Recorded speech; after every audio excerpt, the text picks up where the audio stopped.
Why is it that so many young people, old people, all over the world, of all different ages, genders, everything, are changing their entire lives to follow the Torah, to follow mitzvos, to follow the Torah, to walk in the ways of Hashem and live as Orthodox Jews? What would possess someone to do that, right? So in today's video, we're going to get a little bit of an explanation into why that might happen based on my personal experience. So these are, sorry, I'm touching my hair a lot. I didn't look at my hair at all before I turned on the video, and now I'm like, ah! Okay. Anyway. So these are my personal experiences. Everyone's going to have different things that draw them to a life of adherence to the Torah and to mitzvos. These are just some things. I could go on and on and on about my favorite things about being, my favorite reasons why I became a religious Jew, my favorite things about being a religious Jew, I guess you could say. There will be a part 2, maybe even a part 3, so let's begin with number 1.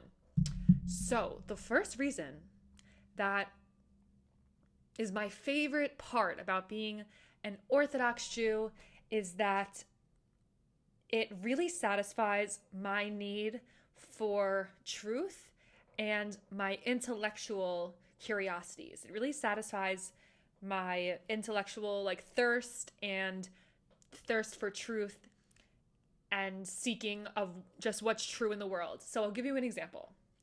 Growing up, I was brought to a church that was not a traditional church. It was actually called a fellowship of a religion that said, it was a fellowship, and it said every religion is true. Every religion is true. So yeah, happy Hanukkah, Merry Christmas, and happy Kwanzaa, because they're all true. Whatever you want to do, do your thing, you got it. But even at a young age, that did not resonate with me, because I was like, well, that makes no sense. If everything is true, nothing is true. Those are mutually exclusive religions. And unfortunately, religion is mutually exclusive. If one of them is true, the others can't be, right? So, I was very questioning from a young age why, what was really the truth. And I literally explored all different types of religions. Seriously. I was at church at midnight mass, literally. Even though I'm born a Jew, Baruch Hashem, I still was really I came from a family where they were explore all of them. Very open-minded, very accepting, tolerant, liberal family. And so that's my background. And so that's, I guess, that's my background. And they were I remember being at a Buddhist meditation center, for example. I really explored so many different types of religions, but none of them resonated with me as much as Judaism did. Because when I asked questions, I got sound answers, logically sound answers, but also that I felt aligned with my soul, with my heart, with my faith, but also my mind, right? I grew up in the public school system. And so I love Judaism for that reason, being an Orthodox Jew, because you never run out of things to learn.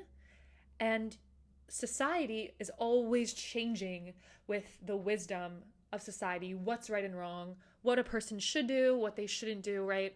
Those are fleeting and transient depending on which generation that you live in and where you live in the world. There are countries in the world where women can't drive. There are countries in the world where children get married, right? There are countries in the world where they believe things are totally normal and right, and who's to say that they're not? Because things are always changing in our modern world, and we're all to some extent a product of society. In 2025. But what I love about Judaism is that it's so timeless because it's so ancient, and I believe predates even the creation of the world. So you never have to wonder is this true? Or is this someone trying to make money off of their MLM scheme? You might have to wonder with some sort of self-help book that you read today. I hope this makes a lot of sense. For example, if I see an Instagram post that's I will teach you how to be rich, I could listen to that guy, or I could go to what the Torah has to say about making money. And that, to me, represents truth, because the Torah wasn't written by a person and nobody profits off of you listening to the Torah, right? There's no such thing as, like, it doesn't change. It has never changed. Every Torah is identical all over the world and has been since the very, very first one ever created. They have found artifacts of Torahs created and they're all identical. And so that's what I love about the wisdom that living a Torah lifestyle gives. It's because you don't have to wonder, like, who is this guy to tell me? So often I would read self-development books and be like, okay, but I'm going to put all my trust in this guy. Like, maybe that just worked for him. Torah wisdom is for every person. And it's not to say we're all the same, but because it wasn't written by one person and it was written by God, I believe, we all can take from it. And it's truth to me for that reason. I hope that makes sense. Whereas, like, otherwise, I'm just listening to whatever is cool and trendy in 2025, and I think different from my grandma, and my grandma thinks different from my child, and my child thinks different from their child. Like, otherwise, everyone's just a product of their generation and what society tells you is true. That's what I first love about Torah. I'm a very truth-seeking person. So for me, that's my number one thing. I don't want to be living a life of falsehood my whole life. It was very important for me to determine, like, wow, what's the meaning of life? From a young age, Torah really satisfies that for me. And you can never stop learning. There's literally endless books, and learning is so rewarded in Judaism and so encouraged. It's like the highest, greatest thing you can do is continue learning. And so I'm naturally very curious, very, like, passionate. I love, as you can probably tell, like, I just love learning. So for me, reading is, like, my favorite thing to do, and it's so encouraged. You're never done reading. You're never done learning. Even the most learned person in Judaism can still learn more and more and more from those before them. It's just endless, and it's amazing for people like that. So yeah, next, wow, this video might be really long. Next, I want to talk about my second favorite thing in this video, which is Shabbos. What is there to say, right? Unless you've experienced Shabbos, you're not going to get it from me talking about it in this video. But Shabbos, or Shabbat, our seventh day of the week, which is our day of rest as Jews, where you have laws that dictate what you can and cannot do, down to not being able to turn on a light bulb, not being able to turn a light switch, not being able to rip toilet paper, take an elevator, etc. And also telling you what you should do. Have 3 meals with bread, have wine or grape juice, like all the laws, what you should do and what you shouldn't do on Shabbos. So I know other religions have a Shabbat, but what makes it different with Judaism is that there's laws that dictate the minuscule details of how you need to spend your time on the day, and rules for guiding you what you can't do and what you can do in a more detail-oriented way than I think presents itself in other religions. If I'm not mistaken, I'm pretty sure. So obviously, it's very trendy right now for people to take a day of rest in 2025. Even if they're atheist, agnostic, they don't believe in anything, people are like, let me take a day off social media, a day off from my phones. It's different in Judaism because for us, it's like a day where we're spending the day with God. And I know that sounds so woo-woo and crazy, but you really do feel, because of not just not having a phone and not having social media, but because of not having such detailed prescriptions for every single situation you could possibly be in on Shabbos, it really does feel like you're very close to God, very close to eternality, to infinity.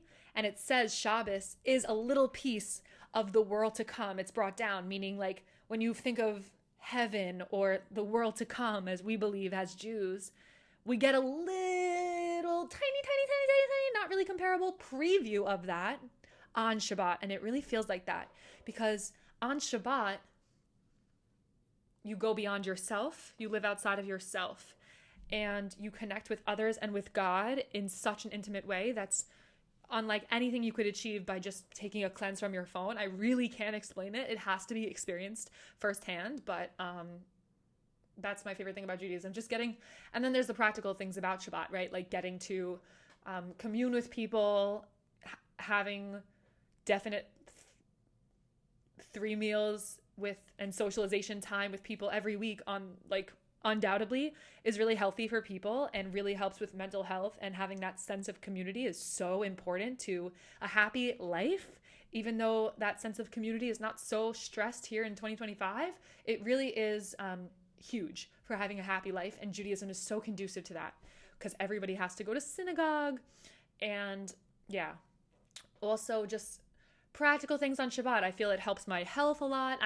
You get to sleep in a way that you like really never sleep during the week because of not being able to touch lights and not being able to even think about technology and being so relaxed, and you're in a different state. You're really in a different spiritual state, not even just a different mental state. It's really spiritual. It's physical, spiritual, mental, on all levels. You're in a different, like almost time portal. And yeah, it blesses my health so much. It blesses I don't do it because of any of the benefits, right? I do it because God commanded us to do it, and it's so important, but I obviously notice and just love it because of all these benefits, like just getting to connect with people in a more authentic way. People are having like deep talks on Shabbat. They're not just talking about like just racing on off to work and passing you and, hey, how's it going? Okay, have a good day. Okay, how are you? Okay, good. That's not what's happening on Shabbat. And that's just so amazing. Feeling like you're part of something bigger than yourself. I really can't explain more than that. Remembering who you are. Shabbat helps us remember that we're daughters and sons of the King, of Hashem, and how incredible that we are. It really gives you like a sense of self-worth and self-esteem. On Shabbat, you're dressed like royalty. You eat delicacies. You rest. And it reminds you you're more than your job, but you're also more than your degree, and you're also more than your number in your bank account, and you're also more than your number than what you like to do for fun, but you're also more than the position you have on that board and that committee, but you're also more than being a parent, being a sister. You are literally a spark of Hashem. You're a spark of God, and I just can't stress that enough, how you have to experience it to tell. Okay, next thing. Last final thing I wanted to say is that it helps me being an Orthodox Jew. One of my favorite things about it is that it really helps me to be less selfish, because I honestly don't know. I was born naturally I'm still working on this, self-centered. Like I have like a master's degree in thinking about my life, my problems, what I want, right? And that's really, really bad. But thank God, Judaism has mitzvos, and we're told to visit the sick, give charity, do acts of kindness. And I honestly don't know how much of that I would do if I didn't believe in anything at all. And maybe that makes me look so bad, like I'm just would be a bad person if it wasn't for my religion. But I really don't know what the point would be of like going out of your way so much to do a nice to do a nice act for someone, to be helpful to someone else, to put yourself to self-sacrifice, if you didn't believe that there was anyone who noticed, any being, any entity like God who noticed, who cared, because there was no meaning to the world. God forbid there's no meaning to your life and your life is meaningless. So then literally why do anything for anyone? Like I can't even imagine how selfless. I know how I think being an Orthodox Jew, and it's already a lot about me. So I can't imagine how much worse that would be if I literally didn't believe that anyone even wanted me to do anything for any other people, or to go outside of myself to be helpful, to do nice things. Like, why give charity? Why visit that sick person? Why do acts of kindness? I don't know what would be that motivating and driving force for me, unfortunately. I really don't know. I think a lot of people are naturally born with that. So it's not to say you don't do those things if you're not an Orthodox Jew, God forbid, not at all. Just from my perspective, some people are born with those natural inclinations to be selfless. I was not born with that. And so for me, my religion is the driving force of that. And if I didn't have that, I don't know what would be with me. I'd probably be a giant ball of selfishness, which is not cute. So yeah, thank you so much for watching these 3 favorite parts about being an Orthodox Jew. Please comment below what your favorite parts are about being an Orthodox Jew. I'm really looking forward to reading them in the comments, and I'll see you in my next video.